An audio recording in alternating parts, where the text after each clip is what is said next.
Bismillahirrahmanirrahim. Assalamualaikum warahmatullahi wabarakatuh. Perkenalkan, nama saya Baidowi Aulusina Kiki dengan NIM 12370500101. Dalam video ini, saya akan mendemonstrasikan website yang telah saya buat. Oke, langsung saja. Sini ada latar belakang.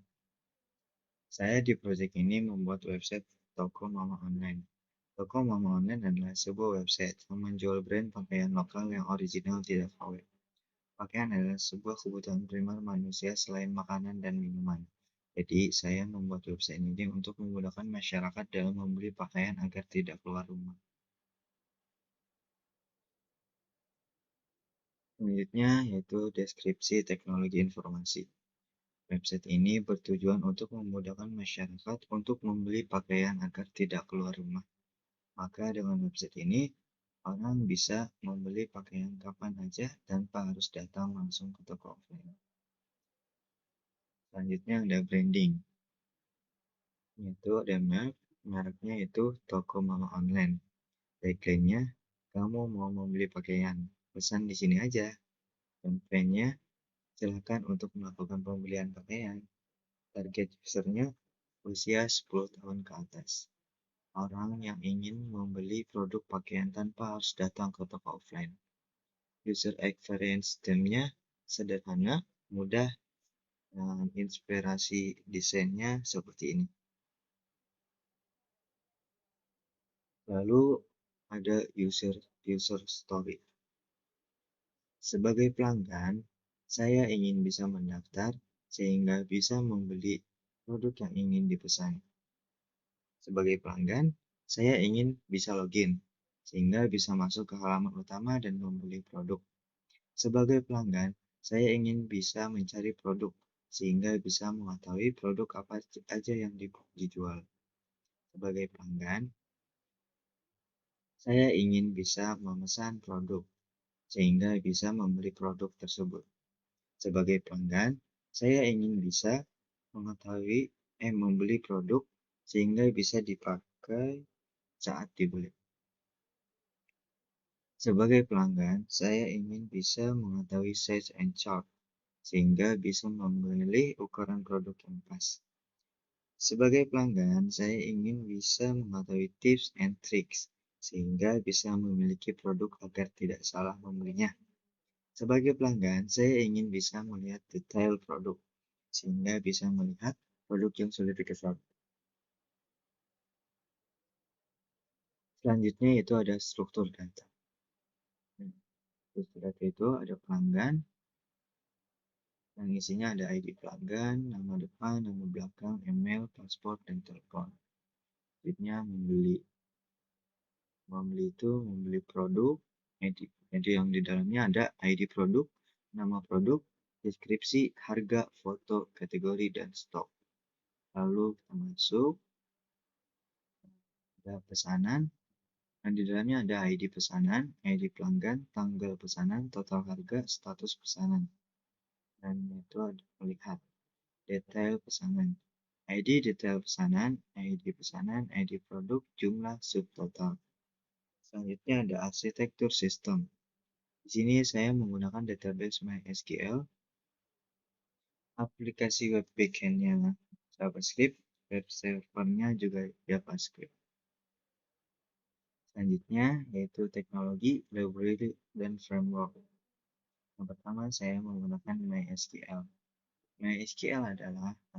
MySQL merupakan sistem manajemen database yang bersifat open source yang menggunakan perintah dasar atau bahasa pemrograman yang berupa struktur query language yang cukup populer di dunia teknologi. MySQL berguna sebagai database. Fungsi utama MySQL adalah mengelola informasi di database pada sisi server dengan bahasa pemrograman SQL. Saat ini, hampir seluruh pihak hosting menyediakan MySQL untuk pengembangan web. Yang kedua ada Visual Studio Code. Visual Studio Code adalah aplikasi code editor buatan Microsoft yang dapat dijalankan di semua perangkat desktop secara gratis. Merupakan fitur dan ekstensi membuat kode editor ini menjadi pilihan utama para pengembang. Visual Studio Code Studio Code bahkan mendukung hampir semua sistem operasi seperti Windows, Mac OS, Linux, dan lain sebagainya. Yang ketiga ada JavaScript. JavaScript adalah bahasa pemrograman yang digunakan dalam pengembangan website agar lebih dinamis dan interaktif. Kalau sebelumnya kamu hanya mengenal HTML dan CSS, nah sekarang kamu jadi tahu bahwa JavaScript dapat meningkatkan fungsionalitas pada halaman web. Bahkan dengan JavaScript ini, kamu bisa membuat aplikasi, tools, atau bahkan game pada web. Yang keempat ada Figma. Figma adalah salah satu tools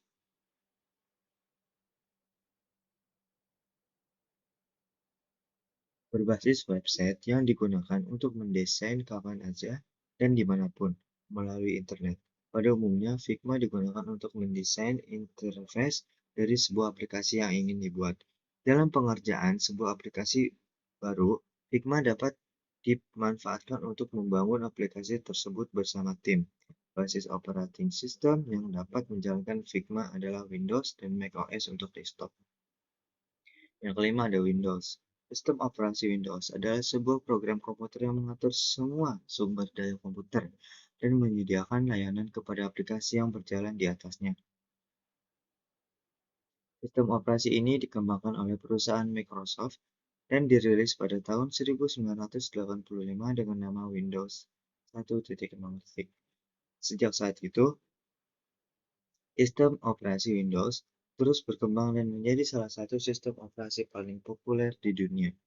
Sistem operasi Windows dirancang untuk berjalan pada berbagai jenis perangkat keras, termasuk desktop, laptop, server, dan perangkat mobile. Windows menggunakan antarmuka pengguna grafis yang memungkinkan pengguna untuk berinteraksi dengan komputer melalui ikon, tombol, dan menu visual daripada menggunakan perintah teks seperti sistem operasi lain. Windows juga memiliki banyak fitur seperti kemampuan multitasking yang memungkinkan beberapa aplikasi berjalan secara bersamaan, serta kemampuan plug and play yang memudahkan pengguna dalam menghubungkan perangkat tambahan seperti printer, scanner, dan kamera. Selanjutnya, desain user experience dan user interface. Di sini saya sudah memasukkan URL Figma-nya.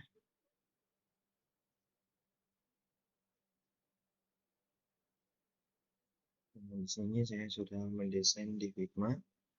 Terus di sini ada namanya dokumen online. Di sini ada home, produk, sales and care, tips, dan tricks. Di sini di website ini tersedia berbagai jenis pakaian seperti baju kaos, jaket, dan hoodie. Nah, di sini nanti kita akan masuk atau daftar terlebih dahulu. Kalau misalkan kita mau daftar,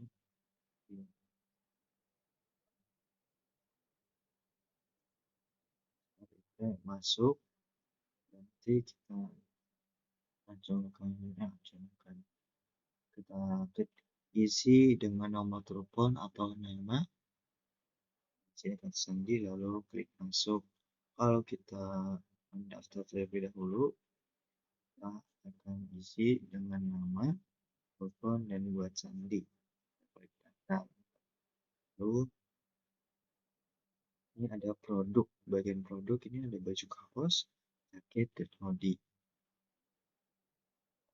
Lalu di sini ada size and curve. Di sini ada ukurannya setiap pakaiannya.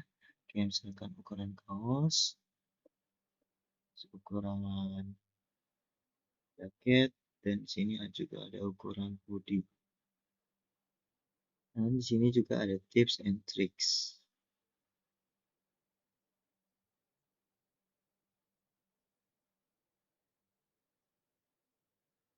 Oke, selanjutnya kita akan mendemonstrasikan website yang telah saya buat.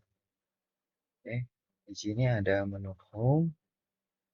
Selamat datang di toko pakaian online. Di website ini berisikan tentang pakaian brand lokal asli Indonesia.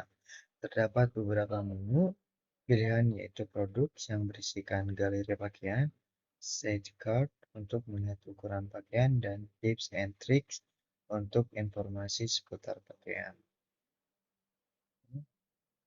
Lalu kita pergi ke produk. Di sini ada produk pakaian lokal, baju distro grey white. Dulu harganya 150.000. Kalau kita mau beli, kita mau belinya. Lalu ada baju polosan seharga 50.000 dan baju fotografi 100.000. Ini juga ada jaket denim, jaket kulit, bomber. Ini juga ada hoodie polosan, hoodie distro, dan hoodie ML. Selanjutnya ada size and cup. Perhatikan tabel di bawah ini dengan benar agar pemilihan set sesuai dengan ukuran Anda. Ini ukuran kaos standar Indonesia. Ini untuk ukuran kaos. Di sini ada size untuk laki-laki dan size untuk perempuan. Sini juga ada size pack jaket grand range dewasa. Setnya itu ini. Sini juga ada size cut hoodie atau sweater unisex. Selanjutnya ada beberapa tips seputar pakaian. Tips membeli pakaian online yang pas dan cocok. Saat ini, berbelanja secara online sudah semakin diminati banyak orang. Salah satu produk yang paling laku dijual online adalah pakaian. Namun, sebelum berbelanja, kamu harus tahu tips membeli pakaian online agar mendapatkan barang yang berkualitas dengan ukuran yang pas dan cocok. Itu yang pertama ada mengukur dengan tepat. Sebelum kita membeli pakaian, kita harus mengukur tubuh kita atau mengukur ukuran badan kita agar pas kita membelinya itu tidak salah ukuran. Dan yang kedua, itu menghindari membeli pakaian yang tidak memiliki ukuran. Jangan coba-coba kalian membeli pakaian yang tidak memiliki ukuran. Karena itu termasuk barang yang KW. Yang ketiga, yaitu mengenal karakteristik bahan. Nah, sebelum kita membeli, kita harus mengenali nih bahan apa, bahan yang pakaian itu seperti apa. Apakah bahannya panas atau bahannya adem. Dan yang keempat, yaitu mengetahui ukuran pakaian setiap merek. Kita harus mengetahui terlebih dahulu ukuran pakaian setiap merek. Yang kelima, ada mempertimbangkan model pakaian. Dan yang keenam, memperhatikan contoh pakaian. Selanjutnya ada cara membedakan pakaian branded dan original dan KW. Tidak bisa dipungkiri, pakaian salah satu barang yang banyak diminati di marketplace online. Namun juga memiliki risiko palsu yang besar adalah pakaian. Bila Anda berencana untuk membeli pakaian dalam waktu dekat ini, yuk intip cara membedakan pakaian ori dan KW dari beberapa sumber website. Sini kita baca aja. Nah, itu saja yang bisa dapat saya sampaikan. Kurang lebihnya mohon maaf. Oke. Di sini saya menggunakan HTML, CSS, dan JavaScript.